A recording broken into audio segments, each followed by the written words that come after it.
The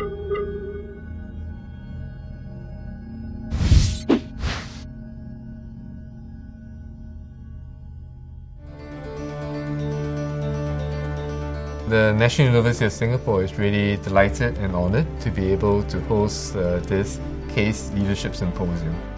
We are really looking forward to having the opportunity to have these very deep conversations with the leadership of 10 of the leading universities from around the world on the challenges and opportunities that all of us face.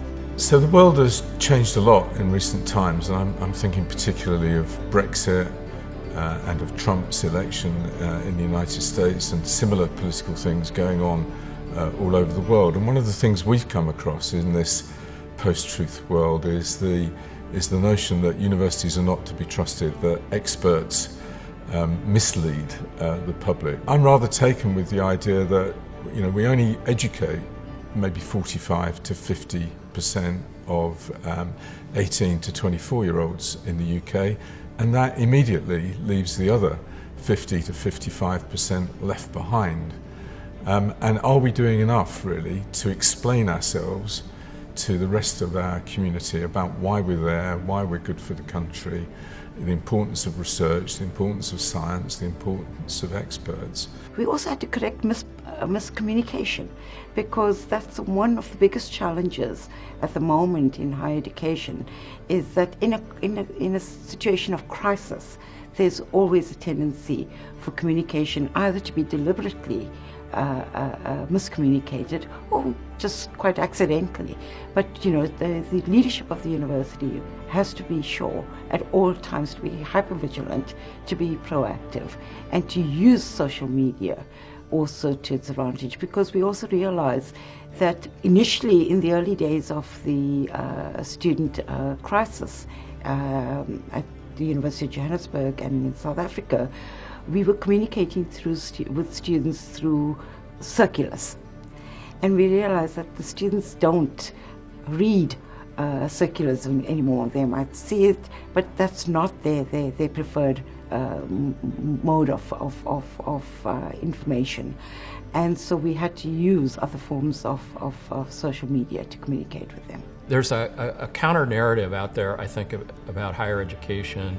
If you read sources outside the Chronicle of Higher Education and the New York Times about higher education, I think there's a pretty concerted effort to politicize higher education, to paint a picture that the academics are doing crazy research, wasting dollars, the kids are out of control on campus. And that's not true of my campus. It's not true of any campus that I'm aware of, and yet that's sort of the narrative that's out there. And I think as a field, I'm not sure that we do enough it gets back to preaching to the choir. I'm not sure we think enough in terms of how to counter that sort of negative narrative that's out there right now about higher education. I think the element that's much more significant now is the voice of the student. Universities, particularly older institutions, but indeed younger ones as well, have grown up and have developed their habits. Their chief habit was that they had a view on what would constitute a degree, what constitutes a body of knowledge, how it should be delivered, the way in which it should be delivered, to whom it should be delivered. A lot of that is being disrupted quite profoundly. Depending on the policy context, in some countries students are paying considerably toward their education costs. Students feel that they are consumers. They're interacting with the institution in very different ways. I think the most important challenge we all face is that group of companies in Silicon Valley and elsewhere in the world whose mission is to disrupt the traditional university and who believe they have the technology to do so. And for us, this is something we have to take very seriously. It won't just go away because it looks like a fad. On the contrary, it's a profound challenge to us. And how do we deal with it? I think by paying a great deal of attention to what it is we do for students to make it worth their while, spending 3 or 4 years on our campus, and then how do we interact with alumni and donors and corporations to make sure they are part of our community and what we deliver is profoundly better than what is available online. Because if we don't deliver that, we will get wiped out. I'm optimistic But I'm realistic. This isn't a simple matter. It isn't going to be solved by cosmetic change. It actually requires us to do the profound work of thinking through what it is we offer, why we offer it, and how we can make it so much better. And to do that, we need the whole of the community that cares about traditional universities to be involved. We should, as a university, be thinking about a diversity of students, different cohorts of students, adult students who have been in the workplace, who need to be upskilled and reskilled. And how do we begin to think about those things?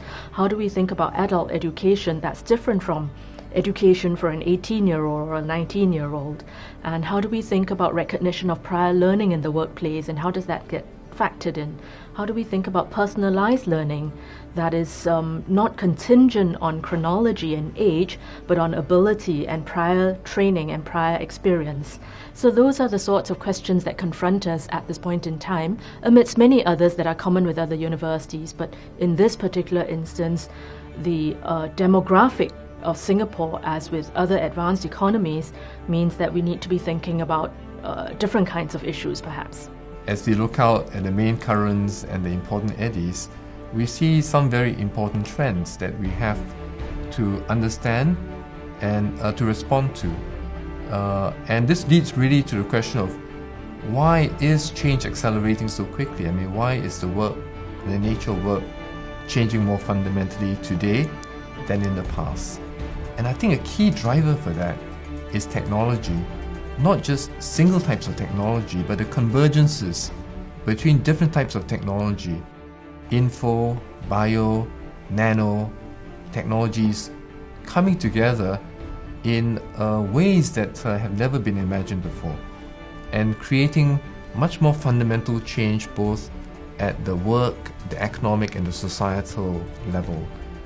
And this pace of change is accelerating because of the exponential increases and advances in technological improvement, as well as the convergences creating new permutations of technology that are doing simply very amazing things. Well, one of the challenges is how do we address some of the big global questions that are confronting us now, climate change being one of those, but also inequality, social inequality in particular. That's the challenge, but the way in which it manifests, of course, is very local. Universities are well placed to address these challenges because universities are simultaneously universal, hence the name university, but on the other hand are very locally located, especially public universities like the University of Pretoria, which I lead. Well, in Illinois, we're facing incredible financial challenges, which has been well documented over the last 22 months. Without a state budget. And I think it is an example of, that challenge is an example of how to address the changing funding model with decreases in public funding for public universities. We recognize that we have an obligation to deliver on the promise that we make to our students when they matriculate, and that's becoming increasingly challenging as costs continue to rise and access is an issue. We need partners, our corporations, our foundations, to invest and become part of the solution, coalesce around this issue of access and funding so that our universities can be strong and do what it is that they're intended to do.